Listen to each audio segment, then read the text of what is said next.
So those are just a couple examples of how you can brainstorm and bring your data and make your data tangible so that you can make those different connections.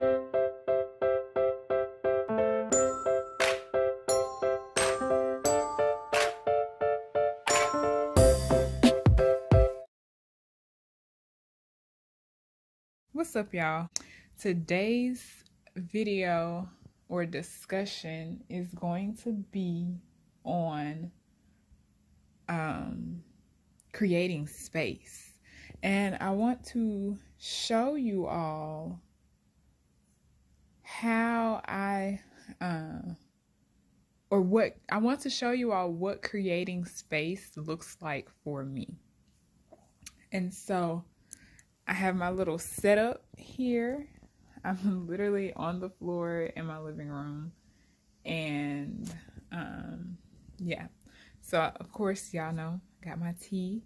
Check out my website for pre-ordering the Tea Time with Letitia Trio.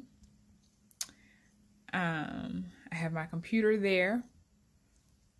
I have some note cards here. I've taken just regular 3x5 note cards and cut them in half. I have my French press. Don't mind my slippers. And then I got a little clipboard to write on. So like I said, I had regular 3x5 note cards. And I just folded it in half to, you know, conserve and utilize more paper. So what I was doing was mapping out my work. And what I did was I took the different note cards and I wrote down all of the conclusions that I have so far. Well, I'll start from the beginning. And so first I have like my overall question: how does loss of ADSL impact muscle function? And then I wrote down my hypotheses. So I actually have 2 different hypotheses that I'm currently working with. And so I wrote them both down. And then within each of the hypotheses, I actually have a number of thoughts. So I don't know how I'm going to organize that just yet. But then I went and I wrote down the overall main conclusion. So like for this one, the main conclusion was when crawling, ADSL, neuron overexpression. And then I wrote like, what are the traits of when you overexpress ADSL in the neuron? And I did the same thing.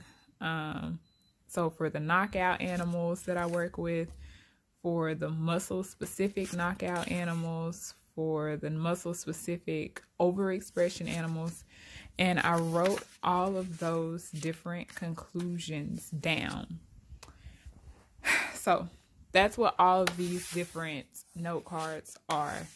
And then from there, one of the things that I had been doing was looking at, so we have, this is a muscle specific knockout card, and I want to compare it to the muscle specific overexpression card. And actually, so this is crawling, so I don't want to look at crawling right now. I'm looking at swimming. So I want to put the swimming cards together. And then this is an overexpression in the neuron. And then where's my overexpression? And then this is the nope, that's crawling. Where's my swimming over? Oh, yeah. So I had, and this is also a good way to tell when you have gaps in your knowledge or holes in your knowledge that you need to fill. Hence why this card is blank. I have yet to analyze the data that's going to go and allow me to draw conclusions on this card. So this isn't a really good comparison for the moment. So we're going to scrap these and we're just going to look at crawling, because I know I have all of my crawling data filled out. So here are my cards for muscle overexpression when crawling, muscle knockout when crawling, neuron overexpression when crawling, and neuron knockout expression when crawling. And it's also important to always keep in mind what is the overall controls of like what do they just look like normally. And so when you knock out ADSL when swimming, we have these conclusions. When you knock out ADSL when crawling, we have these conclusions. So this is like the full layout of what information I'm working with, the information that I'm using to draw my conclusions from. And so now I can kind of look at this and see what connections can I make. So I'm gonna walk through one example of how I go about drawing connections from independent data.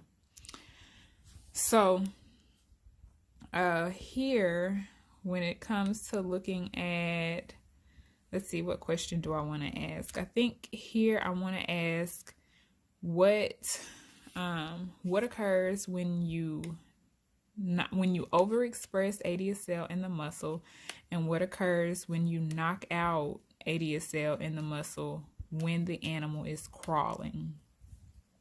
And so the notes that I have here is that muscle overexpression responds differently based on the amount of ADSL that's expressed. I also have that there's better coordination. So, and depending on who this is for, so this is just for me, so I don't have to completely annotate this. Actually, ignore that. I would say fully annotated, because the way that you're thinking in one moment does not mean that you would think the same way a week from now. And who's to say that I will even understand what better coordination means here? So in this case, when I say better coordination, I mean that better coordination at any expression amount. So this is writing things out and being thorough and detailed will help you later on. And it will make your thought process and your ability to connect the dots a lot faster and smoother later on. And so, yeah, but then I also said that faster speeds at higher expression were no impact at lower expression. And then in terms of what I observed when you knock out ADSL only in, when you knock out ADSL only in the muscle, we see that the crawling is normal and it has better coordination than its control, and the bending is weaker, which is pretty much the same as saying that the crawling is normal. So from this, I can conclude that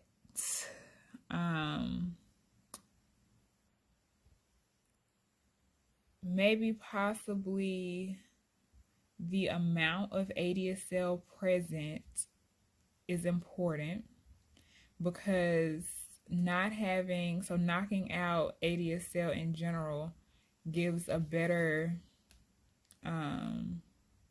crawling coordination phenotype. But when you overexpress ADSL, when you overexpress ADSL in the muscle, we see that there is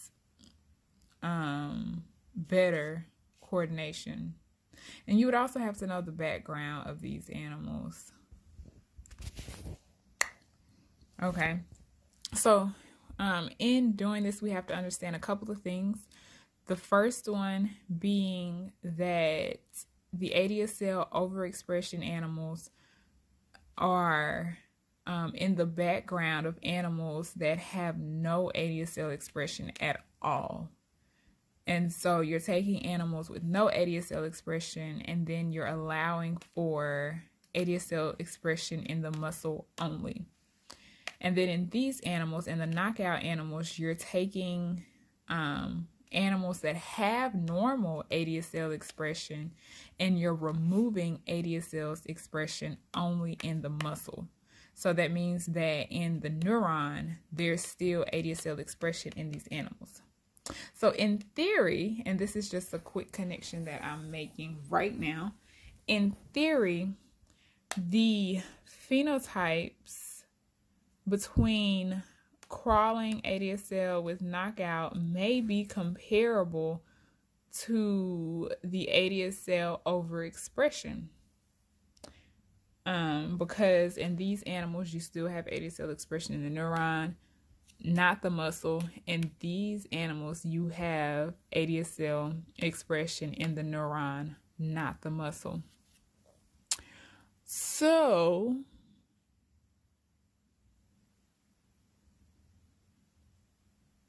that's interesting because there is good coordination in both of these.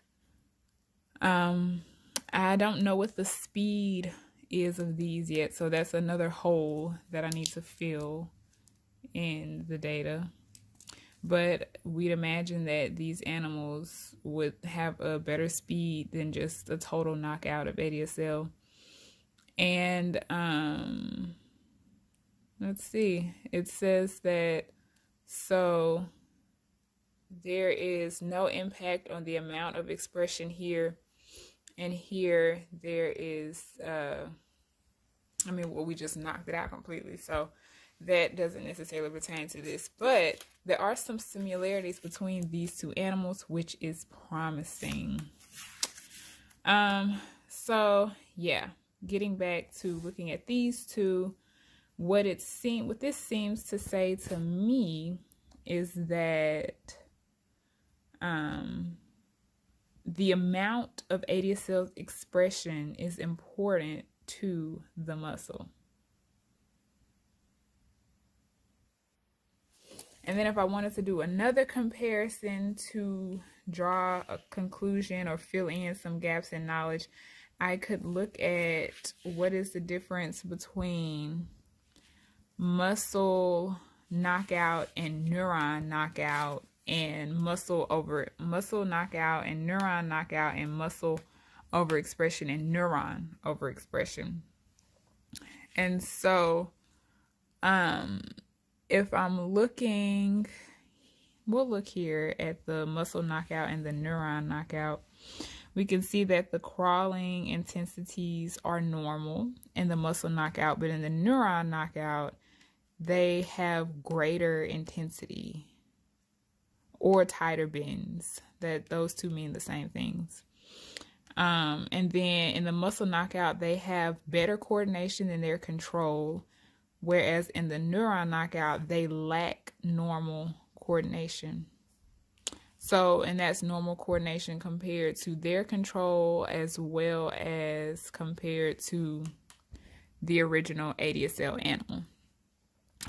So that is another conclusion that we can take from these two, is that coordination when crawling may be important, or the neuron, ADSL expression in the neuron may be important to coordination when crawling. So those are just a couple examples of how you can brainstorm and bring your data and make your data tangible so that you can make those different connections and tie together your conclusions so that you can start to generate new knowledge. Hopefully this is another tool. Oh, and I didn't explain to y'all why I have my computer here.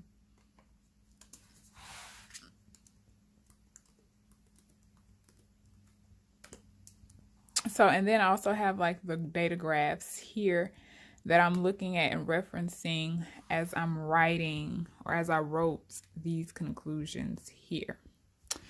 So hopefully seeing this layout, for me, this was a Sunday morning where I just felt the juice to get up and work and to get up and draw some conclusions, to write some stuff out. And so I did it. I take the energy when I have it. I hope that this has given you some motivation and some ideas on how you can set up your space and bring your thoughts out of your head, out of the computer, onto paper and tangible, so that you can move them around and make the different connections that you want to make. Let me know if you do something similar to this as you're trying to conceptualize your work, or if you do something completely different. Hopefully this is another tool that you can add to your toolbox so that you can graduate with gratification. Bye.